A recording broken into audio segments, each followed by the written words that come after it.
Bonjour à tous, voici les principaux titres de ce journal.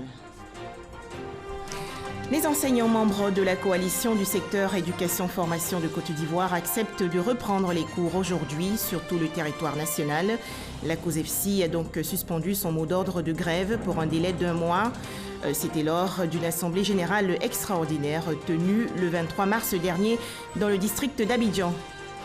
Ouverture aujourd'hui à Kigali, au Rwanda, de la 7e édition de l'Africa CEO Forum. Le Premier ministre ivoirien prend part à cette rencontre économique dédiée au secteur privé africain. Amadou Gon Coulibaly va présenter les avancées en matière de réforme et d'investissement. Enfin, aux Comores, les premiers résultats de la présidentielle attendus aujourd'hui. L'opposition dénonce une fraude massive. Soyez les bienvenus. Grande émotion au Mali après le massacre d'environ 134 personnes, dont des femmes et des enfants, dans un village Peul du centre du pays. Le gouvernement a donc décidé de limoger plusieurs hauts gradés de l'armée et de dissoudre une milice de chasseurs traditionnels. C'est l'attaque la plus meurtrière depuis le début de la crise, selon les autorités maliennes. Et la Côte d'Ivoire exprime aujourd'hui sa compassion à son voisin malien. C'est avec une vive émotion que j'ai appris l'attaque terroriste perpétrée contre le camp militaire de Doura le dimanche 17 mars 2019, faisant une vingtaine de soldats tués, des blessés et des disparus, ainsi que le massacre de plus de 100 Peuls dans les localités d'Ogassagou et Wélingara le samedi 23 mars dernier. Le gouvernement ivoirien condamne énergiquement ces actes barbares et injustifiés qui viennent une fois encore endeuiller le peuple frère du Mali. En cette douloureuse circonstance, je voudrais, au nom du peuple et du gouvernement ivoirien ainsi qu'en mon nom propre, exprimer à votre Excellence, au gouvernement et au peuple malien mes sincères condoléances et ma profonde compassion. Tout en vous réitérant ma solidarité, je prie votre Excellence de bien vouloir transmettre mes vœux de prompt rétablissement aux blessés. Très haute et fraternelle considération, signée Alassane Ouattara, président de la République de Côte d'Ivoire. Je vous le disais dans les titres, la coalition du secteur éducation-formation de Côte d'Ivoire est donc d'accord pour la reprise des cours aujourd'hui. Les enseignants membres de la COSEFSI ont en effet pris l'engagement de suspendre leur mot d'ordre de grève pour un délai d'1 mois. Décision prise lors d'une assemblée générale extraordinaire tenue le 23 mars dernier dans le district d'Abidjan. Les explications de Pierre Dipomela. Lundi 25 mars, 7h30, c'est la reprise des cours dans les lycées et collèges d'Abidjan, après une longue période de grève. Nous sommes au lycée moderne de Treichville. Enseignants et élèves sont bien à la tâche. Même ambiance studieuse au collège moderne du Plateau. Il faut rattraper le temps perdu. C'est dans un état d'esprit convivial, en toute responsabilité d'enseignants, que nous reprenons les cours. Comme vous pouvez le constater, tous les élèves sont sur place, tous les enseignants aussi sont là. Moi, en tant que responsable syndical aussi, je suis à mon poste. Direction Adjamé, au lycée Harris. Le coup de sirène annonce la récréation. La proviseure supervise la reprise. Nous sommes heureux de retrouver tous les enseignants et les élèves. Dès 7 heures, les élèves étaient là. Nous avons monté le drapeau ce matin. Tous les enseignants sont allés en classe. Les cours ont débuté à la grande joie de tout le personnel. Les cours sont également effectifs au lycée moderne de Cocody. Les discussions entre les enseignants grévistes et le gouvernement ont permis de décrisper la situation de crise que traverse l'école ivoirienne. Le mot d'ordre de grève est levé. Autre actualité, la Côte d'Ivoire abrite désormais le premier centre africain de lutte contre la faim et la malnutrition. Le vice-président Daniel Kablan-Duncan a donc procédé aujourd'hui au lancement officiel de ce centre incubateur de solutions dans le cadre de la lutte contre la faim. Direction Kigali au Rwanda. La 7e édition de l'Africa CEO Forum s'ouvre aujourd'hui. Les travaux portent sur l'intégration économique. À noter que la Côte d'Ivoire est représentée par son Premier ministre. Amadou Gon Coulibaly va présenter les avancées en matière de réforme et d'investissement. Herman Guivet. Bonjour Juliette, nous sommes ici au Kigali Center Convention et c'est ici que vient de s'ouvrir il y a quelques instants la cérémonie officielle du Africa CEO Forum, ce forum économique très important pour le secteur privé.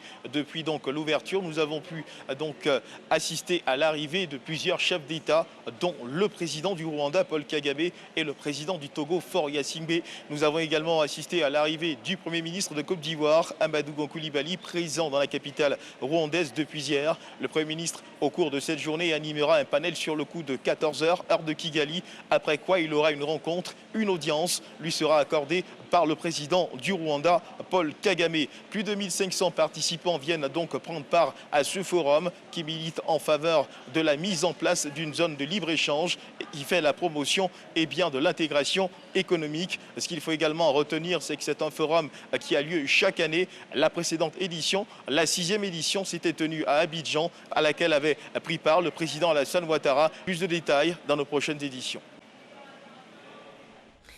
Un tout autre sujet à présent, ce programme vise à accélérer les progrès économiques de la Côte d'Ivoire par le renforcement des compétences des dirigeants de son administration publique. 32 hauts fonctionnaires ont participé au programme Cadre Dirigeant Côte d'Ivoire émergente. Les détails avec Sidonie Davila. La Côte d'Ivoire, pays émergent en 2020, un défi qui sera relevé avec tous les acteurs de divers tissus socio-économiques, notamment avec les hauts cadres de l'administration ivoirienne, grâce à un programme de perfectionnement reçu des Sciences Po de Paris, symbole d'un enseignement d'excellence. 32 fonctionnaires ivoiriens bénéficiaires font désormais partie du vivier de compétences que le pays veut mettre au service de son développement. Ce programme a été élaboré en étroit lien avec la primature et a été pensé comme un dispositif d'aide à la prise de la décision qui favorisera la réflexion comme une préalable indispensable à l'action éclairée. Le programme s'articule autour de 4 modules qui sont piloter et évaluer l'action publique, saisir les enjeux, comprendre les dynamiques de l'organisation et de l'action publique, et concevoir les partenariats publics, mettre en projet et accompagner le changement. Issu de la première promotion d'un projet pilote dénommé Programme Cadre Dirigeant Côte d'Ivoire émergente, le gouvernement fonde un grand espoir sur ce programme. Les cadres dirigeants chargés de l'encadrement supérieur de l'État ont dans cette dynamique un rôle moteur à jouer. Leur responsabilité managériale et leur capacité à incarner et porter le changement, à montrer l'exemple par leur leadership et à mobiliser leurs services autour d'ambitions communes sont des éléments cruciaux. C'est dire toute l'importance de ce programme qui nous réunit aujourd'hui. La cérémonie de lancement du programme a été marquée par un discours inaugural sur le thème « Intelligence stratégique et économique pour l'émergence et la construction d'un État stratège ». L'intelligence stratégique économique vise aussi à fédérer une réflexion stratégique des faits tiers du secteur privé, mais aussi des grandes entreprises. C'est ainsi qu'on peut promouvoir une approche d'accompagnement des champions nationaux, que l'on peut avoir des benchmarks concurrentiels, qu'on peut mesurer l'analyse de compétitivité, les opportunités d'affaires, enfin tous ces éléments. Dans la mise en œuvre de son développement, le pays pourra faire appel aux différents profils bénéficiaires du programme Cadre Dirigeant. Sur 108 candidats, 32 ont été sélectionnés à partir d'un processus de recrutement compétitif. Autre actualité, le projet de facilitation du commerce et du transport sur le corridor Abidjan-Lagos va s'achever le 29 mars prochain. C'est une initiative de la Communauté économique des États de l'Afrique de l'Ouest et de la Banque mondiale. Il s'agit surtout d'accélérer la libre circulation des biens et personnes dans la sous-région. La Côte d'Ivoire, faut-il le préciser, fait justement figure de bon élève en matière de libre-échange. Cheikh Koné. Parmi les 9 indicateurs de performance du projet de facilitation du commerce et du transport sur le corridor Abidjan-Lagos, la réduction du temps de séjour des marchandises au port d'Abidjan de 21 jours à 11 jours aujourd'hui est une réelle avancée. La Côte d'Ivoire a fait des progrès énormes sur le T2, c'est-à-dire la partie formalité bon enlevé, c'est-à-dire la performance des poids, de la douane et de tout ce qui est autour. Et ça, la Côte d'Ivoire a le meilleur temps, puisque la Côte d'Ivoire met 2 jours pour dédouaner. Là où le temps est plombé en Côte d'Ivoire, c'est la sortie, les questions de congestion. Donc il faut que, je pense que le port est en train de prendre avec la Banque mondiale, avec le MCC, prendre des mesures pour améliorer la fluidité au niveau de la zone portuaire. Et c'est ça qui impacte sur le temps. Or, qui dit impact sur le temps, quand ça dure, donc c'est des coûts. Et donc ces coûts sont forcément imputés au consommateur final du produit. Tous les trimestres, durant 8 ans, les experts des 5 pays, à savoir le Ghana, le Bénin, le Togo, le Nigeria et la Côte d'Ivoire, ont collecté leurs différentes données afin d'améliorer la performance de leurs ports et l'état de leurs infrastructures routières. Le projet du PFCTCAL, en réduisant drastiquement les temps de traversée des ports et des frontières, normalement impactera positivement sur le volet socio-économique des populations. 27 millions de voyageurs, dont de nombreux commerçants et 140 000 routiers, empruntent chaque année l'axe Abidjan-Lagos. Ce axe concentre 65% des activités économiques et 6% du PIB de la région généré par le secteur des transports.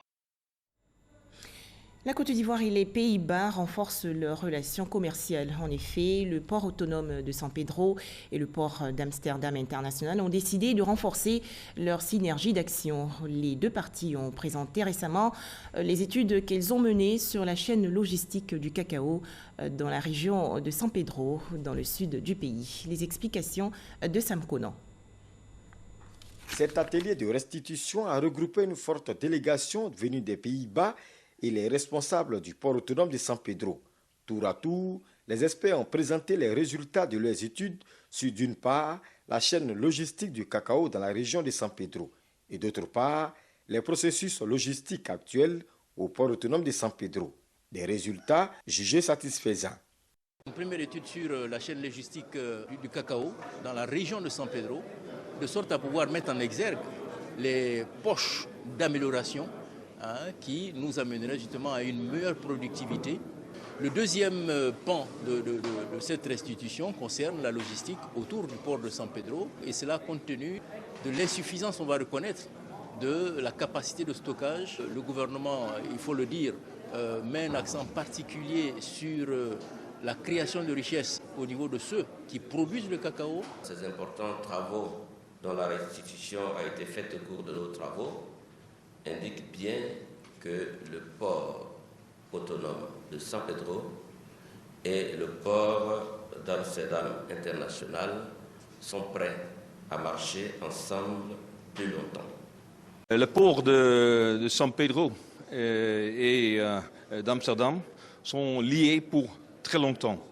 Ensemble, avec tous les acteurs clés ici à San Pedro, depuis paysans jusqu'au port, je suis convaincu qu'il y a beaucoup de choses à faire ici. Le port autonome de San Pedro a exporté plus d'1 million de tonnes de fèves de cacao en 2018. Et le port d'Amsterdam International, qui demeure le premier port importateur de cacao au monde, a importé depuis San Pedro plus de 25%. Les petites et moyennes entreprises de Côte d'Ivoire veulent mieux s'organiser. Elles ont tenu il y a quelques jours une assemblée générale dans la commune du Plateau. Lors de cette rencontre, les PME ivoiriennes ont décidé de se constituer en réseau associatif. Lanciné Bakayoko. En Côte d'Ivoire, les petites et moyennes entreprises représentent 98% du secteur privé et contribuent à hauteur de 20% au produit intérieur brut. Malgré les dispositions prises par le gouvernement, entre autres la mise en place d'un comité de concertation public-privé, la création d'une agence des PME, le potentiel des petites et moyennes entreprises reste encore inexploité. D'où la nécessité pour les PME elles-mêmes de se prendre en charge à travers un nouvel organe, l'Association d'entraide des petites et moyennes entreprises de Côte d'Ivoire. C'est une nouvelle offre que nous apportons dans l'écosystème des PME et nous pensons que cette nouvelle offre va nous aider à mutualiser nos efforts, nos capacités et nos possibilités en vue de rendre les PME davantage viables et davantage pérennes. Selon une étude réalisée par l'Institut national de la statistique, INS, plus de 64% des PME ivoiriennes ont une durée d'existence de moins de 10 ans. Outre ceux déjà évoqués, d'autres problèmes freinent l'éclosion des PME. On peut citer les problèmes liés à l'acquisition et à l'exécution des marchés, ceux relatifs au faible niveau de compétences techniques et managériales et la corruption.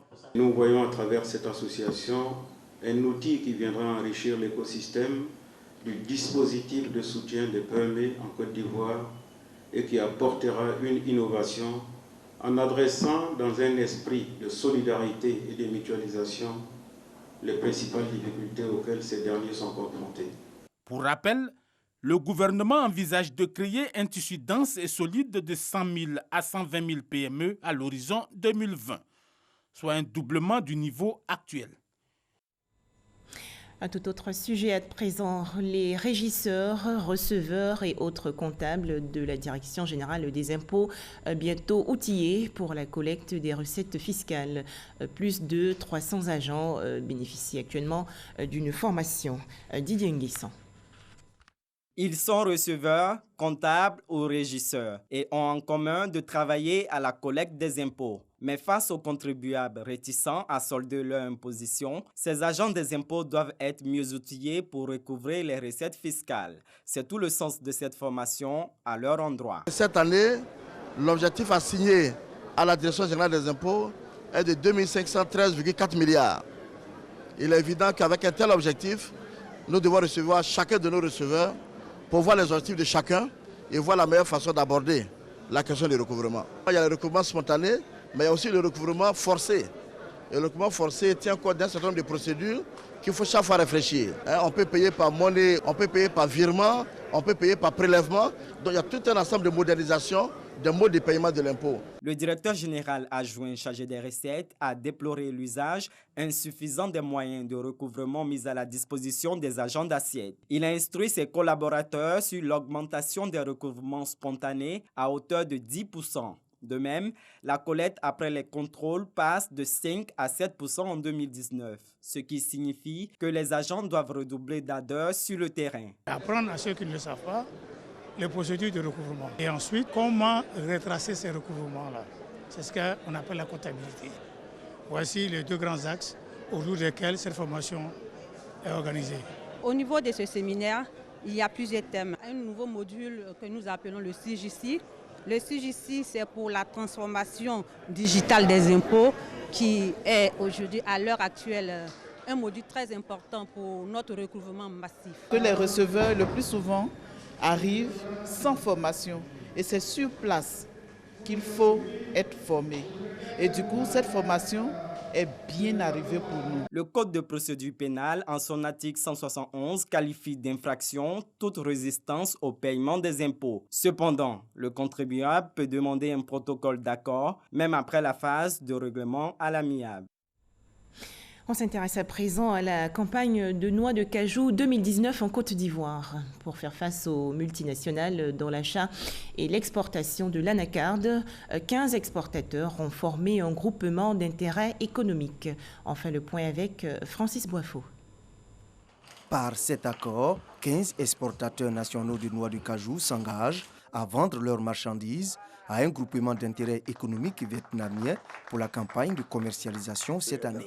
Les avantages. Vous avez les multinationales qui sont sur le marché, alors qui lèvent les fonds à des coûts compétitifs que nous n'avons pas accès à ça ici. Alors en se mettant ensemble, alors nous pouvons compétir les charges seront supportables. Alors ce sera du gagnant-gagnant pour chaque acteur membre du groupement. L'accord prévoit la vente de 200 000 tonnes de noix de cajou d'ici au 31 décembre 2019 aux opérateurs vietnamiens, dont 50 000 tonnes en avril prochain. On a choisi la Côte d'Ivoire, c'est parce que la Côte d'Ivoire est le premier producteur de noix de cajou dans le monde. Deuxièmement, la qualité de noix de cajou est aussi bonne. Le troisième point qui est très important est le soutien du Conseil et du coton et de l'ANACAR et le gouvernement ivoirien. Pour la campagne 2019, les autorités s'attendent à une production nationale de 800 000 tonnes, dont 650 000 destinées à l'exportation. Cela sous la supervision du Conseil du coton et de l'ANACAT. La signature de ce contrat aujourd'hui va relancer les achats Borchamp. Et mieux, c'est une obligation pour nos exportateurs, avec leur prolongement sur le terrain, les acheteurs et les pêcheurs, d'appliquer strictement le prix plancher. Le prix plancher Borchamp du kilogramme de noix de cajou est fixé à 375 francs CFA et à 400 francs CFA le kilogramme pour le magasin intérieur et 459 francs CFA pour le magasin portuaire depuis l'ouverture de la campagne de commercialisation le 15 février dernier. Au chapitre santé, la célébration hier de la journée mondiale de lutte contre la tuberculose. Cette maladie qui s'attaque aux poumons régresse peu à peu en Côte d'Ivoire. 21 229 cas en 2018 contre 25 299 en 2013.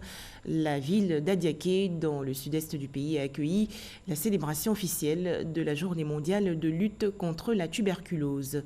Salimatou Dia.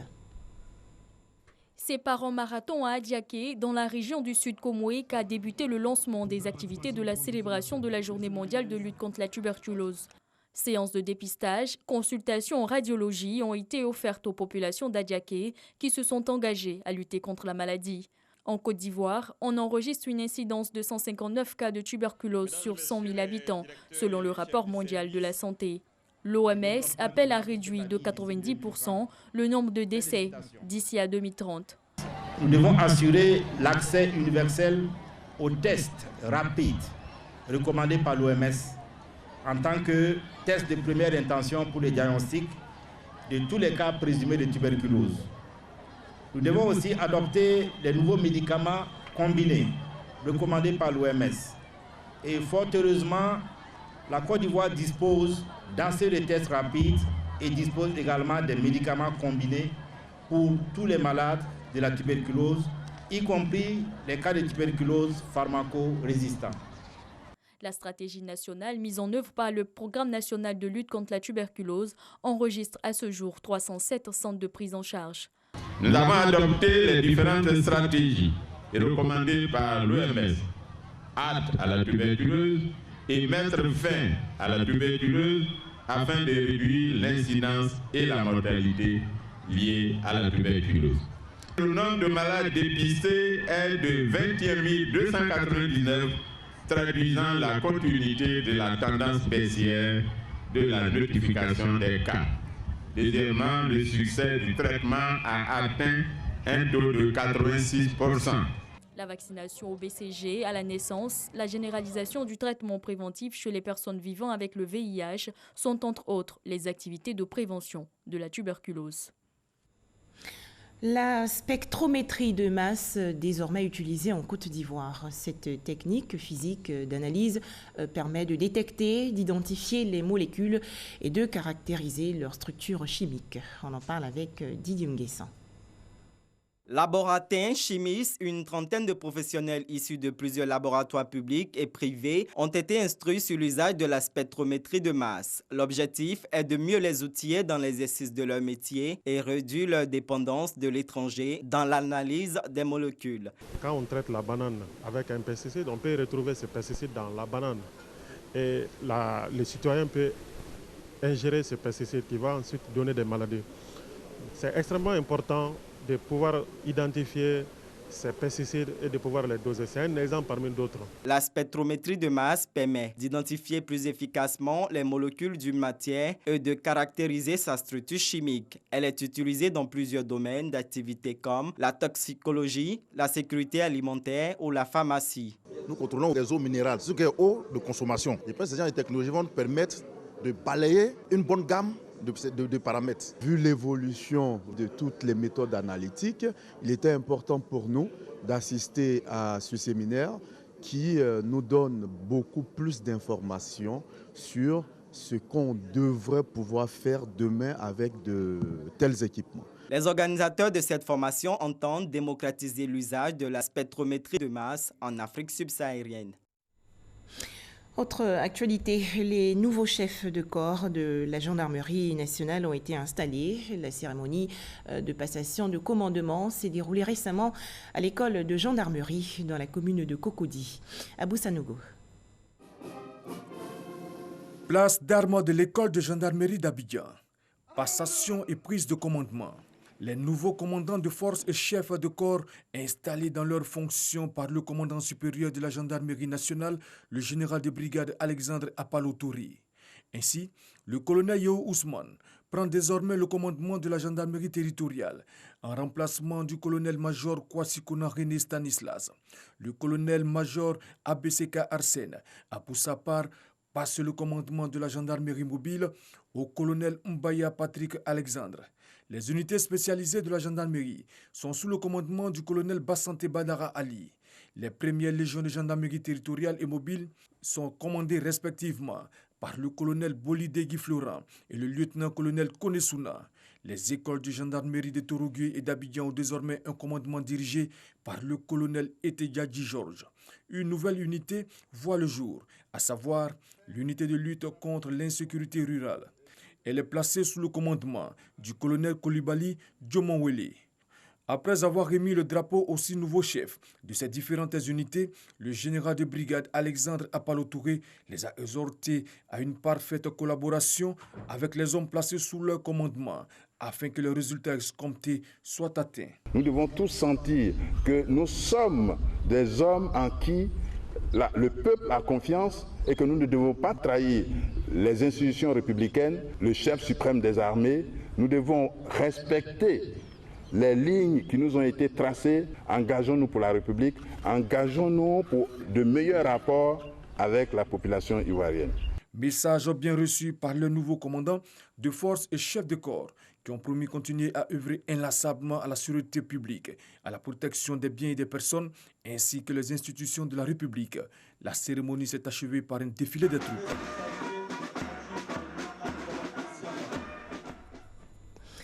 Des images à présent après la cérémonie de récompense des lauréats du prix national d'excellence 2018. Les différents ministères distinguent leurs agents ayant occupé les 2e et 3e places.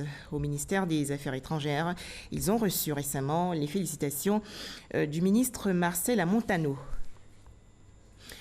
Plus de 4 milliards de francs CFA investis dans la région de Lamé par le Conseil régional. Cette enveloppe a permis de réaliser plusieurs projets de développement. Abou Sanogo. Les activités du Conseil régional de Lamé s'annoncent fructueuses. Pour le développement de cette région, plusieurs réalisations ont été effectuées, notamment la réhabilitation de centres de santé, des dons d'ambulances aux différents centres de santé par sous-préfecture, des dons d'équipements médicaux, de construction de collèges de proximité et des fermes de volailles à plusieurs associations de femmes. Une information donnée au cours de la 3e session ordinaire du Conseil régional de Lamé. À cette session, le vice-président du Conseil régional de Lamé a annoncé la bonne santé des ressources financières. À ce titre, le budget primitif de l'exercice 2018 de 1 549 941 000 francs CFA est passé à 1 802 975 000 francs CFA, soit une hausse de 253 millions de francs CFA. Cette hausse est favorisée par l'augmentation de la subvention d'équipement de l'État et des prévisions de recettes fiscales. Outre cela, la subvention d'équipement de l'État est passée de 728 811 000 francs CFA l'année dernière à 928 811 000 francs CFA cette année, soit une hausse de 200 millions de francs CFA. Cette performance est due au bon recouvrement des recettes réalisées en 2018. D'autres projets sont en cours pour offrir un cadre de vie à la population. Le Conseil régional de Lamé entend cette année achever d'autres grands chantiers en cours pour redonner une fière allure à la région. Des images pour finir avec le premier tour de l'élection présidentielle aux Comores. L'opposition accuse le président sortant Azali Assoumani de coup d'État électoral. Les résultats de ce scrutin sont attendus aujourd'hui. Enfin, le navire de croisière Viking Sky a rejoint hier un port refuge en Norvège grâce à une opération de sauvetage après une avarie moteur survenue le 23 mars dernier. Merci de nous avoir suivis.